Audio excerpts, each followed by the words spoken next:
Hello दोस्तों।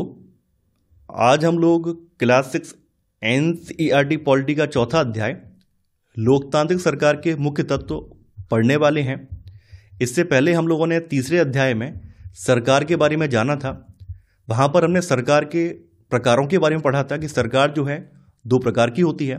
एक तो लोकतांत्रिक सरकार है और दूसरी राजतांत्रिक सरकार है।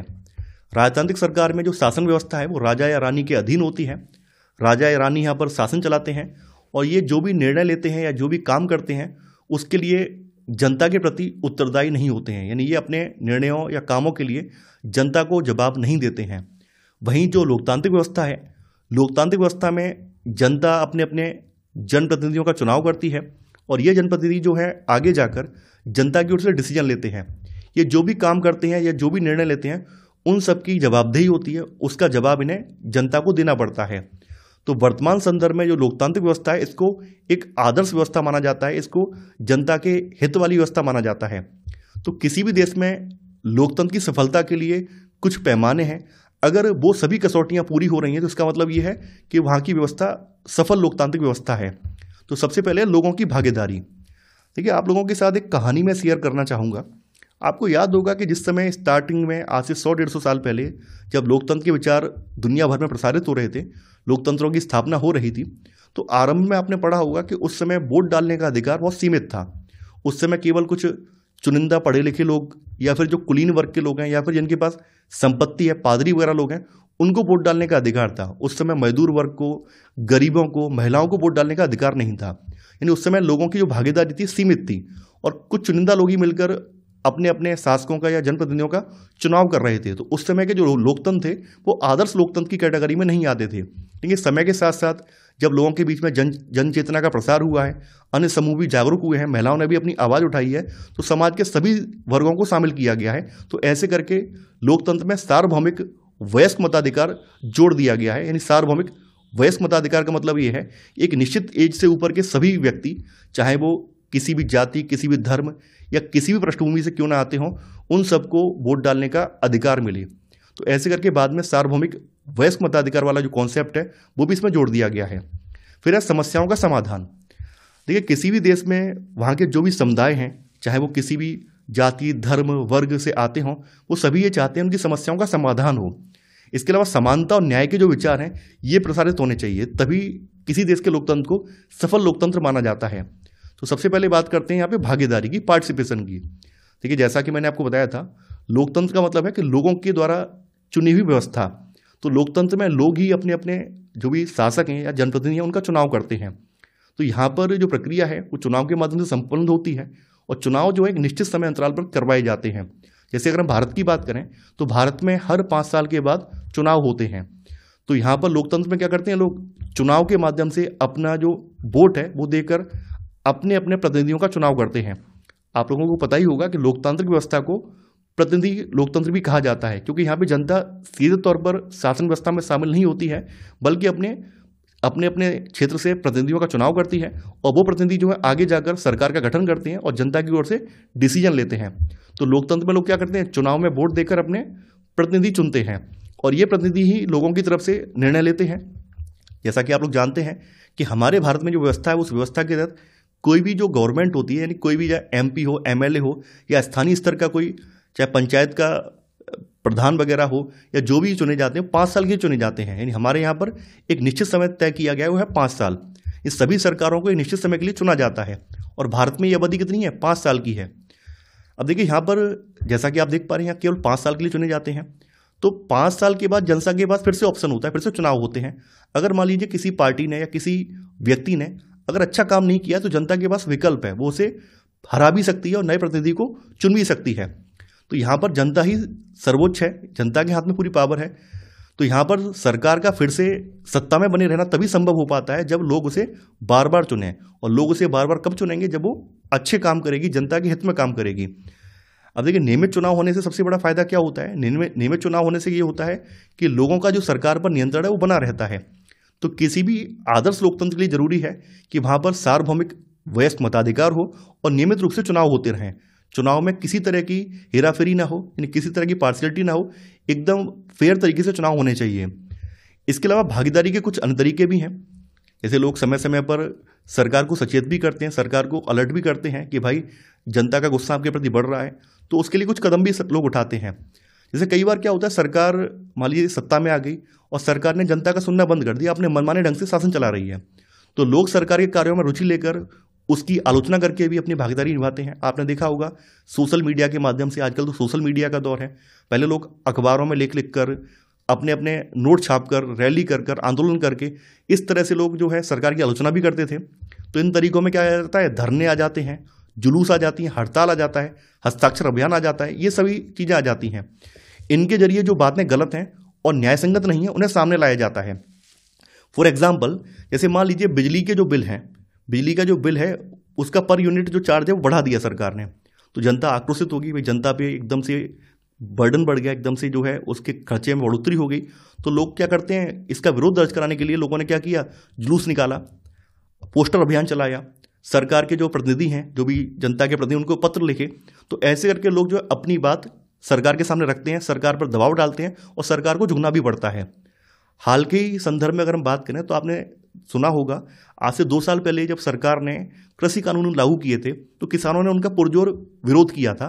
तो किसानों के विरोध के चलते लगभग 1 साल के बाद तीनों कृषि कानूनों को सरकार को वापस लेना पड़ा था। तो कहीं ना कहीं जनता ही यहाँ पर सर्वोच्च है, जनता ही सर्वोपरि है और जनता के आगे सरकार को झुकना ही पड़ता है। तो यहाँ पर भागीदारी के अन्य तरीकों में जो है धरना, जुलूस, हड़ताल, हस्ताक्षर अभियान, ये सभी चीज़ें शामिल हैं।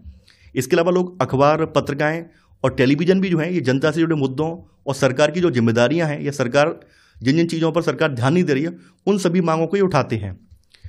देखिए, लोगों की भागीदारी का एक अन्य तरीका और भी है, वो है आंदोलन करना। समाज में कुछ ऐसे वर्ग भी मौजूद हैं जो कि हाशिए पर हैं, जो कि समाज की मुख्य धारा में नहीं आ पाए हैं। तो कई बार क्या होता है, उनके अधिकारों का जब हनन होता है तो वो सभी लोग एकजुट होकर आंदोलन करते हैं। और आंदोलन करने का सबसे अच्छा जो रिजल्ट ये होता है कि जब कोई व्यक्ति रैली निकालता है या आंदोलन करता है तो बाद बाकी जो लोग होते हैं वो भी उससे प्रेरित होते हैं, वो भी ये जान पाते हैं कि किस मुद्दे पर आंदोलन हो रहा है, किस मुद्दे पर ये लोग आवाज़ उठा रहे हैं। तो ऐसे करके बाद बाकी लोग भी उससे जुड़ पाते हैं, जागरूक हो पाते हैं। तो यहाँ पर आंदोलन भी एक अच्छा तरीका है जो कि सरकार के जो कार्य हैं उनको चुनौती देता है। तो यहाँ पर बताया गया कि दलितों, आदिवासियों, अल्पसंख्यकों और महिलाओं या अन्य लोगों की भागीदारी अक्सर इन आंदोलनों के जरिए ही होती है। यानी कई बार ऐसे मुद्दे आ जाते हैं जहाँ पर जो हाशिए पर मौजूद समुदाय हैं उनकी मांगों को दबाया जाता है, उनको सरकार दबाने का प्रयास करती है या कुछ ऐसी नीतियाँ लागू करती है जिससे इनके अधिकारों या इनके हितों को नुकसान पहुँचता है। तो ऐसे में ये लोग क्या करते हैं, आंदोलन के जरिए सरकार तक अपनी बात पहुँचाते हैं और जो भी सरकार की गलत नीतियाँ हैं उसका विरोध करते हैं। अगला है विवादों का समाधान। देखिए, आपने देखा होगा कि अक्सर विवाद लोगों के बीच में होते हैं, कई बार जातियों के बीच में, कई बार समुदायों के बीच में विवाद हो जाते हैं। विवाद होना बहुत कॉमन है और विवाद तब उभरते हैं जब एक समुदाय ये सोच लेता है कि भाई सामने वाला समुदाय हमारे ऊपर बहुत ज़्यादा जाति कर रहा है, हमारे ऊपर बहुत ज़्यादा अत्याचार कर रहा है, हमारी जो भी डिमांड है या हमारी जो भी बात है वो सरकार नहीं सुन रही है, सरकारी प्रशासन नहीं सुन रहा है। तो ऐसे में लोग उग्र हो जाते हैं, ऐसे में लोग हिंसक हो जाते हैं और सामने वाले पर अटैक कर देते हैं। कई बार क्या होता है, स्थिति बहुत ज़्यादा विस्फोटक तक हो जाती है। आपने देखा होगा, दंगे भड़क जाते हैं, लोग शहर के शहर जला देते हैं। इस तरह की घटनाएं भी देखने को मिलती हैं। तो बहुत सारी चीज़ें जो है विवाद के रूप में उभर जाती हैं। तो सरकार का ये फर्ज बनता है कि ऐसे विवादों को पहले ही निपटा दिया जाए। हमारे संविधान में भी विवादों से निपटान के लिए पूरा प्रोसीजर है। संविधान में, कानून में पूरा एक प्रोसीजर बताया कैसे किस तरह से विवादों को हैंडल करना है। तो यहाँ पे बताया गया कि विवाद तब उभरता है जब विभिन्न संस्कृतियों, धर्मों, क्षेत्रों और आर्थिक पृष्ठभूमियों के लोग जो हैं एक दूसरे के साथ तालमेल नहीं बिठा पाते हैं। विवाद का रीजन ही यही है कि जब हम किसी के साथ तालमेल नहीं बिठा पाते हैं या फिर हम अपने कल्चर को उत्कृष्ट और दूसरे के कल्चर को निकृष्ट या नीचा मानने लगते हैं, तब विवाद उभरता है। जैसे आपने देखा होगा कि उत्तर भारत में कई जगह पर दलितों को घोड़ी नहीं चढ़ने दिया जाता है। आज के समय में भी आपको सुन के बहुत बुरा लगेगा कि आज भी ऐसे कई गांव हैं जहां पर दलित जो हैं घोड़ी पे चढ़कर बारात नहीं चढ़ा सकते हैं। तो ऐसे में वो लोग क्या करते हैं, वो लोग पुलिस प्रशासन का सहारा लेते हैं, क्योंकि उन्हें पता है कि अगर हम नॉर्मली बारात निकालेंगे तो अन्य जो समुदाय है उनका विरोध करेंगे, विवाद हो सकता है, दंगा भड़क सकता है, कुछ भी हो सकता है। तो ऐसे में प्रशासन की मदद मांगते हैं, तो प्रशासन उन्हें मदद मुहैया कराता है ताकि उनकी बारात चढ़ सके। तो यहाँ पर विवाद तभी उभरता है जब विभिन्न संस्कृतियों, धर्मों, क्षेत्रों और जो आर्थिक पृष्ठभूमि है इनके लोग एक दूसरे के साथ तालमेल नहीं बिठा पाते हैं, तो विवाद को जन्म मिलता है। लोग अपने विवादों को खत्म करने के लिए हिंसात्मक तरीके भी अपनाते हैं, जैसा कि मैंने आपको बताया था। जिससे क्या होता है, इससे अन्य लोगों में भय और असुरक्षा की भावना फैलती है। कई बार लोग क्या होता है, लोग दूसरे समुदायों को दबाने के लिए भी अपने आप को उग्र दिखाते हैं ताकि सामने वाले लोग बात अपनी उठा ही ना पाएं। तो इस वजह से भी हिंसा फैलती है। जैसा कि मैंने आपको बताया था कि विवादों के समाधान के लिए हमारे संविधान में, हमारे नियमों में, यानी हमारे जो लॉ वगैरह उसमें पूरा पूरा प्रावधान दिए गए हैं कि कैसे इन सबको हैंडल करना है। तो विवादों का जो समाधान है भारतीय संविधान के बुनियादी नियमों और कानूनों के आधार पर होता है। जैसे एग्जाम्पल भी यहाँ पर दिया गया है। आपने देखा होगा कई बार जो धार्मिक जुलूस होते हैं, जैसे नवरात्रि का सीजन चल रहा हो, या कभी दिवाली पे आप देखते हैं कि जिस दिन दिवाली उसी दिन रोजे जुमे का भी दिन है। होली पर भी आप देखते हैं कि होली भी है, उसी दिन जुमे का दिन भी है। या फिर कांवड़ यात्रा निकल रही है, तो कई बार क्या होता है कि एक धर्म के लोग दूसरे धर्म की आलोचना करने लगते हैं। भाई रैली निकल रही है तो दूसरे धर्म को मॉक करने लगते हैं, उनको टीज करने लगते हैं, तो ऐसे में दंगा भड़क जाता है। तो ये सब चीज़ें ना हो, तो इसके लिए पुलिस प्रशासन जो है, सरकारी प्रशासन जो पहले से ऐसे प्रयास करता है ताकि लोगों के बीच में टकराव ना हो। तो यहाँ पे बताया गया है कि उदाहरण के लिए धार्मिक जुलूस किस रास्ते पर निकले, यही कई बार विवाद का कारण बन जाता है। ऐसे मौकों पर पुलिस की जिम्मेदारी सुनिश्चित करने की होती है कि आपस में टकराव की स्थिति ना पैदा हो और हिंसा ना भड़के। देखिए पुलिस यहाँ पर जो है सरकार की ही एक अंग है। यहाँ पर ध्यान देने वाली बात है, पुलिस यहाँ पर सरकार की ही एक अंग है और सरकार की भूमिका यहाँ पे निभा रही है। तो यहाँ पे पुलिस प्रशासन ये प्रयास करता है कि किसी तरह की अनहोनी ना हो, लोगों के बीच में समरसता बनी रहे, लोगों के बीच में कोई विवाद ना पनपे। कई बार क्या होता है कि कुछ नदियाँ जो हैं, आपने सुना भी होगा, ज्योग्राफी में पढ़ा भी होगा, नदियाँ जो हैं किसी एक राज्य से होकर तो नहीं बहती हैं, नदियाँ 2-3 राज्यों से होकर बहती हैं। तो नदियों के पानी को लेकर राज्य जो है आपस में भिड़ जाते हैं। राज्यों को लगता है कि भाई एक राज्य जो है पानी का ज़्यादा इस्तेमाल कर रहा है और हमें पानी कम मिल पा रहा है, तो ऐसे में राज्यों के बीच में लड़ाई हो जाती है। कई बार विवाद इतने ज़्यादा बढ़ गए हैं कि विवाद केंद्र सरकार भी हैंडल नहीं कर पाती है, तो वो सुप्रीम कोर्ट में गए हैं, अलग से उनके लिए ट्रिब्यूनल बनाए गए हैं। तो कुछ नदियाँ जो हैं एक से अधिक राज्यों से होकर बहती हैं और राज्यों के बीच नदी के पानी का बंटवारा भी ये विवाद का कारण बन जाता है। जैसे एग्जाम्पल दिया गया है कर्नाटक और तमिलनाडु के बीच कावेरी नदी जल विवाद, जो कि काफ़ी ज़्यादा कॉमन जल विवाद है। अगर आपने ज्योग्राफी पढ़ी है, करंट अफेयर पढ़ा है, तो आप अक्सर अखबारों में भी देखते होंगे कि कावेरी नदी जल विवाद हर साल अखबार में आता है, क्योंकि अक्सर ये मुद्दा जो सॉर्ट आउट नहीं हो पाया है। सरकार ने प्रावधान भी किया, सुप्रीम कोर्ट की भी गाइडलाइन है, फिर भी राज्य अपनी हरकतों से बाज नहीं आते हैं। देखिए यहाँ पे इसका मेन रीजन क्या है इस विवाद का। कावेरी नदी पर कर्नाटक में कृष्णराज सागर बांध बनाया गया है। तो कृष्णराज सागर बांध से जो है कर्नाटक में जो भी वहाँ के जिले हैं, आसपास निकटवर्ती जिले, उनमें सिंचाई होती है और बेंगलुरु शहर की जो ज़रूरतें हैं वो भी इससे पूरी होती हैं। वहीं निचली तरफ तमिलनाडु में कावेरी नदी पर मैट्टूर बांध बनाया गया है। तो मैट्टूर बांध से जो है राज्य के जो डेल्टा क्षेत्र है वहाँ पर सिंचाई होती है। अब दिक्कत क्या है, दिक्कत ये है कि जो कृष्णराज सागर बांध है वो कावेरी नदी के ऊपरी छोर पर है। जैसे यहाँ पर आपने मैप अगर देखेंगे तो इस तरह से नदी यहाँ से निकल रही है, ऐसे निकल के जाती है ना। तो यहाँ पर जो कृष्णराज सागर बांध है वो यहाँ पर है और मैट्टूर बांध है यहाँ पर। तो आप खुद देख लीजिए, अगर शुरुआत में ही बांध का पानी यहाँ इकट्ठा कर लिया जाएगा, रोक लिया जाएगा, तो निचले हिस्से में पानी कम हो जाएगा, सप्लाई कम हो जाएगी, तो नीचे वाले हिस्सों में पानी कम मिल पाएगा। तो यहाँ पर यही विवाद का कारण बनता है। कई बार क्या होता है, कृष्णराज सागर में पानी बहुत ज़्यादा फिल कर दिया जाता है, जिससे कि निचले वाले हिस्से में पानी की कमी हो जाती है, पानी की आपूर्ति नहीं हो पाती है, तो तमिलनाडु वाले शिकायत करते हैं। तो कर्नाटक का कृष्णराज सागर बांध कावेरी नदी के ऊपरी छोर पर है और तमिलनाडु का जो मैट्टूर बांध है ये नदी के निचले छोर पर है। और मैट्टूर बांध में पानी तभी भरा जा सकता है जब कृष्णराज सागर बांध से पानी छोड़ा जाए। तो अक्सर इन राज्यों के बीच नदी के जल के बंटवारे को लेकर विवाद होता रहता है। हालांकि सरकार ने, सुप्रीम कोर्ट ने इसको लेकर गाइडलाइन भी तय की है, नियम भी बनाए, फिर भी अक्सर इनमें विवाद होता रहता है। अब बात करते हैं समानता और न्याय की। देखिए वर्तमान समय में सभी लोकतांत्रिक सरकारें ऐसा दावा करती हैं कि वो न्याय और समानता के लिए वचनबद्ध हैं। हमारा भारत जब से आज़ाद हुआ है तब से लेकर अब तक हमारे यहाँ पे जितनी सरकारें नहीं हैं, उन सभी सरकारों ने प्रयास किया है कि देश में समानता का माहौल क्रिएट हो और लोगों को न्याय मिले, किसी के साथ अन्याय ना हो। देखिए समानता का जो टॉपिक है बड़ा विवादास्पद है। कई बार लोग जो समानता की दिशा में जो कदम उठाए गए होते हैं, लोगों को लगता है ये कदम जो है कहीं ना कहीं असमानता को बढ़ावा दे रहे हैं। मैं यहाँ पर आपके सामने एक एग्जाम्पल दूंगा और एग्जाम्पल से आपके माइंड में चीज़ें क्लियर हो जाएंगी। जैसे मान लीजिए कि विद्यालय है, ये सड़क है और एक विद्यालय यहाँ पर है।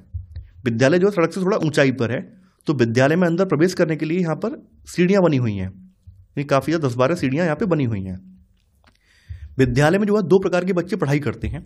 एक तो नॉर्मल बच्चे हैं, नॉर्मल का मतलब जो हाथों पैरों से स्वस्थ बच्चे हैं, और दूसरे यहाँ पर दिव्यांग टाइप के बच्चे हैं जो कि हाथों पैरों से अस्वस्थ बच्चे हैं, जो कि सीढ़ियाँ नहीं चढ़ सकते हैं। तो नॉर्मल बच्चे तो आराम से ये सीढ़ियाँ चढ़ के विद्यालय में चले जाएंगे, वहीं जो दिव्यांग बच्चे हैं उनको ये सीढ़ियाँ चढ़ने में कठिनाई होगी।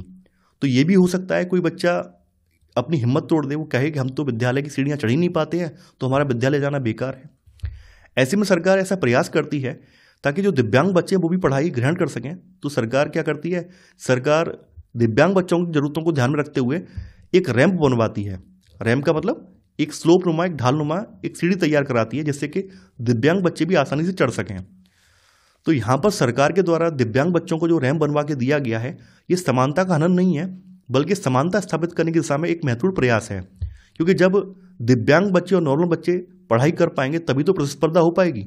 अब दिव्यांग बच्चे पढ़ाई ना कर पाएं तो प्रतिस्पर्धा कहाँ से होगी, समानता कहाँ से स्थापित होगी। तो दिव्यांग बच्चों की जरूरतों को ध्यान में रखकर सीढ़ी बनवाना ये समानता का हनन नहीं है, बल्कि समानता स्थापित करने की दिशा में एक महत्वपूर्ण प्रयास है। ऐसे ही आरक्षण का मुद्दा भी है। आरक्षण देने के पीछे भी यही एक तर्क था कि समाज में जो सदियों से कुछ समुदाय ऐसे थे जो कि हाशिए पर मौजूद थे, जिनको दबाया गया था, तो उनको आगे बढ़ाने के लिए आरक्षण का प्रावधान किया गया था। तो आप लोग जैसा कि जानते हैं, लंबे समय तक हमारे समाज में छुआछूत का बोलबाला रहा है और कुछ ऐसे समुदाय रहे हैं जिनको बाद में दलित कहा गया। उन समुदायों के साथ सदियों से अत्याचार होते रहे, उन पर जाति होती रही। तो बाद के समय में सरकार का ध्यान इन पर गया है और जब हमारे देश में लोकतंत्र की स्थापना हो गई है, संविधान तैयार हुआ है, तो उस समय इनके लिए कुछ स्पेशल प्रावधान भी उसमें शामिल किए गए हैं। जैसे आप लोग जानते हैं कि पुराने समय में दलितों को मंदिर में जाने नहीं दिया जाता था। जो सार्वजनिक स्थल है वहाँ पर भी ये लोग नहीं जा सकते थे। सार्वजनिक कुओं से पानी नहीं पी सकते थे। इस तरह की बहुत सारी चीज़ें थीं। इनको पढ़ने का अधिकार भी नहीं था। तो यहाँ पे वही चीज़ बताई भी गई है कि लंबे समय तक दलित लोगों को शिक्षा, स्वास्थ्य और यातायात की सुविधाएं हैं, इनसे वंचित रखा गया था। उन्हें सार्वजनिक मंदिरों में घुसने तक नहीं दिया जाता था। इन्हें उस समय अस्पृश्यता की वजह से, क्योंकि इन्हें सबसे नीचा माना जाता था, इनको सामाजिक पायदान में जो हिंदू व्यवस्था है, हिंदुओं में वर्ण व्यवस्था की वजह से इनको सामाजिक पायदान में सबसे निकृष्ट या निचले पायदान पे माना गया था। और इनके साथ छुआछूत का व्यवहार होता था, इनको अनटचेबल, अस्पृश्य माना जाता था। उस समय के लोगों की धारणा यह थी कि अगर इनका स्पर्श उन्हें हो जाएगा तो वो लोग जो है अपवित्र हो जाएंगे। इसी वजह से लोग जो थे इन समुदायों से, इन समुदाय के लोगों से नफरत करते थे, इनको बिल्कुल हाशिए पर रखते थे। तो जब संविधान हमारा बनकर तैयार हुआ है, जब हमारा देश आज़ाद हुआ है, तो उस समय की जो समकालीन सरकार है उनका ध्यान इस पर गया है और उन्होंने इस दिशा में काम भी किए हैं। तो हमारे संविधान में ही आर्टिकल 17 के तहत अस्पृश्यता को कानूनी रूप से बंद कर दिया गया है। अगर वर्तमान समय में कोई व्यक्ति इस तरह का कृत्य करता है तो वो दंडनीय अपराध में आएगा। तो अस्पृश्यता यानी छुआछूत की जो प्रथा है, इस पर अब कानून के द्वारा रोक लगा दी गई है। हमारे भारत का संविधान का जो अनुच्छेद 17 है, ये अस्पृश्यता को संपूर्ण रूप से समाप्त कर देता है। यानी इसके किसी भी रूप को अपनाना दंडनीय अपराध है। अगर वर्तमान में कोई व्यक्ति किसी के साथ भेदभाव कर रहा है, उसके साथ छुआछूत की दुर्भावना रख रहा है, तो उसको जो कड़ी से कड़ी कार्रवाई करनी होगी, उसके ऊपर कड़ी से कड़ी उसको सजा दी जाएगी। सरकार भी समानता और न्याय की जरूरत को पहचानती है और कुछ ऐसे समूह हैं जो कि सदियों से हाशिए पर रहे, जैसा कि मैंने आपको बताया था, सदियों से उनको पढ़ने लिखने का अधिकार नहीं मिला, नौकरियों में उन्हें नहीं जाने दिया गया। तो बाद के समय में क्या हुआ, जब देश हमारा आज़ाद हो गया है, जब संविधान बनकर तैयार हुआ है, तो उनको आरक्षण का प्रावधान भी दिया गया है। तो यहाँ पर वही बात बताई गई है कि सरकार भी समानता और न्याय की जरूरत को पहचानती है और उन समूहों के लिए विशेष प्रावधान करती है जो समाज में अब भी बराबर नहीं माने जा रहे हैं, जैसे कि SC, ST, OBC और आर्थिक रूप से जो कमजोर वर्ग हैं, इनके लिए आरक्षण का प्रावधान किया गया है। ये एक उदाहरण है इसका। इसके अलावा आपने देखा होगा कि हमारा भारतीय समाज जो है पितृसत्तात्मक समाज है। यहाँ पे लड़कियों को प्रायोरिटी ज़्यादा दी जाती है और लड़कियों को ऐसा माना जाता है कि लड़कियाँ बोझ टाइप हैं। उसके कई सारे रीजन हैं। सबसे बड़ा रीजन है दहेज है, दूसरा लड़कियों को लेकर असुरक्षा की भावना है, तीसरा जो है पितृसत्ता है। तो इन सब की वजह से लोग लड़कियों को बहुत ज़्यादा लायक नहीं करते, लड़कियों की शिक्षा पर बहुत ज़्यादा ध्यान नहीं देते हैं। तो समाज जो है लड़कों को जितना महत्व देता है उतना लड़कियों को महत्व नहीं देता है। तो सरकार ने इस गैर बराबरी को दूर करने के लिए प्रयास किए हैं, लड़कियों को और प्रलोभन दिए हैं कि ताकि लड़कियां शिक्षित हो सकें, लड़कियां उच्च पदों पर जा सकें। तो इसे दूर करने के लिए सरकार ने कुछ कदम उठाए हैं। जैसे एग्जाम्पल यहाँ दिया गया है, सरकारी स्कूल और कॉलेजों में लड़कियों की फीस खत्म या कम करने का प्रावधान किया गया है। आपने सुना होगा कि जो 12th पास बच्चियाँ होती हैं, कहीं कहीं राज्यों में 10th पास जो बच्चियाँ होती हैं, उनको गवर्नमेंट साइकिल प्रोवाइड करवाती है, उनके विवाह के लिए उनको जो है कुछ कुछ धनराशि प्रदान करती है। इस तरह के कदम उठाए गए हैं ताकि लोग लड़का लड़की में विभेद ना करें और दोनों को समान रूप से शिक्षित करें। अब देखिए यहाँ पर हम लोग आगे जो है एक ऐसे देश की कहानी जानेंगे जिसने लोकतंत्र के लिए एक लंबा संघर्ष किया है। जैसे हम लोगों ने संघर्ष किया, हमारे भारतीय लोगों ने संघर्ष किया है, वैसे ही दक्षिण अफ्रीका के लोगों ने भी लोकतंत्र की स्थापना के लिए संघर्ष किया है। दक्षिण अफ्रीका और भारत के अनुभव लगभग समान रहे हैं। जैसे हमारे भारत में भी औपनिवेशिक शासन स्थापित रहा है और यहाँ पर भी औपनिवेशिक शासन स्थापित रहा है और इन्हें भी औपनिवेशिक लोगों से आज़ादी हासिल करनी पड़ी है। थोड़ा सा हम लोगों में उनमें डिफरेंस है। जैसे हमारे यहाँ से तो अंग्रेज हमेशा के लिए छोड़ के चले गए थे भारत को, लेकिन यहाँ पर क्या था, यहाँ पर अंग्रेज बस गए थे। यहाँ पर जो इन्हें आज़ादी मिली है तो वहाँ पर बाद में ये समझौता हुआ है कि अब शासन व्यवस्था में अंग्रेज और अश्वेत लोग जो है साथ साथ मिलकर शासन व्यवस्था चलाएंगे। तो दक्षिण अफ्रीका एक ऐसा ही देश है जहाँ पर कई प्रजातियों के लोग रहते थे। इनमें श्वेत लोग भी हैं, यानी गोरे लोग हैं, यूरोप के जो गोरे लोग हैं वो भी यहाँ रहते हैं। जो यहाँ के मूल निवासी हैं अश्वेत लोग, काले लोग, वो भी रहते हैं। और जिनकी त्वचा का रंग सांवला है, जैसे कि भारतीय प्रजाति के लोग, वो भी यहाँ पे निवास करते हैं। तो जिस समय यहाँ पे औपनिवेशिक शासन था, अंग्रेजों का शासन था, उस समय दक्षिण अफ्रीका जो है पहले रंग भेद के कानून से शासित था। रंग भेद का मतलब ये है लोगों के चमड़ी के रंग के आधार पर उनके साथ भेदभाव करना। भाई मान लीजिए कोई गोरा व्यक्ति है, कोई काला व्यक्ति है, तो उनके रंग के आधार पर उनके साथ भेदभाव करना। और दक्षिण अफ्रीका की जो प्रजातियां थी उस समय, जिस समय औपनिवेशिक शासन यहाँ पर था, उस समय यहाँ की प्रजातियां जो थी इसी आधार पर अलग अलग समूहों में बटी हुई थी। उस समय ऐसा कानून बना हुआ था कि उस समय श्वेत, अश्वेत, भारतीय या फिर जो अन्य प्रजातियों के लोग हैं एक दूसरे के साथ संबंध नहीं बना सकते, एक दूसरे के साथ मेल मिलाप नहीं कर सकते हैं, शादी संबंध नहीं कर सकते हैं, प्रेम विवाह नहीं कर सकते हैं। इस तरह के वहाँ पे कानून उस समय बने हुए थे। विभिन्न प्रजातियों के लोग ना तो एक दूसरे के आसपास रह सकते थे और ना ही वो आम सुविधाओं का इस्तेमाल कर सकते थे, यानी सबको मिलने वाली सुविधाएं भी अलग अलग थीं। क्योंकि उस समय गोरे लोग जो थे शासन व्यवस्था में थे, तो गोरे लोगों की जो सुविधाएं थी वो एलिट क्लास की थी, विशिष्ट सुविधाएं थी। वहीं जो अश्वेत लोग हैं या भारतीय जो सांवले लोग हैं उनको बिल्कुल निकृष्ट माना गया था। उनके लिए जो सुविधाएं थी बिल्कुल ना के बराबर थी। तो यहाँ पर वही चीज़ बोली भी गई है कि उस समय श्वेत और अश्वेत लोगों के जो हॉस्पिटल हैं ये भी अलग अलग होते थे। अस्पताल की जो गाड़ियाँ हैं ये भी अलग होती थी। यहाँ तक कि अस्पताल की गाड़ियों में जो गोरे लोगों की अस्पताल थे उनकी गाड़ियों में सुविधाएं ज़्यादा थी। यहीं जो ब्लैक लोग थे, अश्वेत लोग थे, उनके अस्पताल बिल्कुल जर्जर हालत में थे। इसके अलावा उनके लिए रेल और बसें अलग अलग होती थी। गोरे लोगों की रेल अलग है, बस अलग है। यहाँ तक कि श्वेत और अश्वेत लोगों के जो बस स्टैंड है ये भी अलग अलग होते थे। शुरुआत में यहाँ पर जिस समय गोरे लोग शासन कर रहे थे, यूरोपीय लोग यहाँ पर शासन कर रहे थे, उस समय यहाँ के जो मूल निवासी अश्वेत लोग हैं इनको वोट डालने की अनुमति नहीं थी। जो गोरे लोग हैं यानी जो यूरोपीय लोग यहाँ पर आगे बसे हुए थे, उन लोगों ने यहाँ की जो सबसे अच्छी ज़मीन थी उसको हथिया लिया था, यानी उनके हिस्से में सबसे अच्छी ज़मीन आती थी। वहीं यहाँ के जो अश्वेत लोग हैं उनके हिस्से में सबसे घटिया किस्म की ज़मीन आती थी। यहाँ पर एक घटना का जिक्र किया गया है और उस घटना को समझाया गया है कि कैसे यहाँ के लोगों पर गोरे लोगों ने बहुत ज़्यादा अत्याचार किया है। तो दक्षिण अफ्रीका के दक्षिण पश्चिमी हिस्से में एक शहर है, सोवेटो शहर। यहाँ पर 1976 में एक घटना घटित होती है। यहाँ पर एक विद्यालय है, अश्वेत बच्चों का विद्यालय है, हालांकि वो श्वेत संचालित कर रहे हैं। तो अश्वेत छात्रों पर जबरन अफ्रीकांस भाषा, अफ्रीकांस उस समय श्वेतों की भाषा थी, अंग्रेजों की भाषा थी। तो ये प्रयास किया गया कि जो काले बच्चे हैं या अश्वेत बच्चे हैं वो अंग्रेजों की भाषा या श्वेतों की भाषा सीखें, जबकि यहाँ के जो स्थानीय बच्चे थे, अश्वेत बच्चे थे, वो अपनी जो मातृभाषा है जुलू वो सीखना चाहते थे। तो इनमें से कुछ बच्चों ने विरोध किया है। यहाँ पे एक बच्चे का नाम है, 15 साल का एक बच्चा है, हेक्टर पीटरसन। इसने अपने साथियों के साथ मिलकर इसका विरोध किया है, एक आंदोलन तैयार किया है। तो उस आंदोलन के दौरान जब ये रैली निकाल रहे थे तो इनकी भिड़ंत पुलिस से हो जाती है। पुलिस जो है गोलियां चला देती है। गोलियां चलाने की वजह से क्या होता है, यहाँ पर हेक्टर पीटरसन है, इसकी मौत हो जाती है। और ये जो घटना है, ये घटना 16 जून 1976 के सोवेटो विद्रोह के रूप में ज़्यादा फेमस हो जाती है। ये इतिहास में जो घटना है ये सोवेटो विद्रोह के रूप में फेमस है। तो इस तरह की बहुत सारी घटनाएं यहाँ पर इनके आज़ादी के संघर्ष से जुड़ी हुई हैं।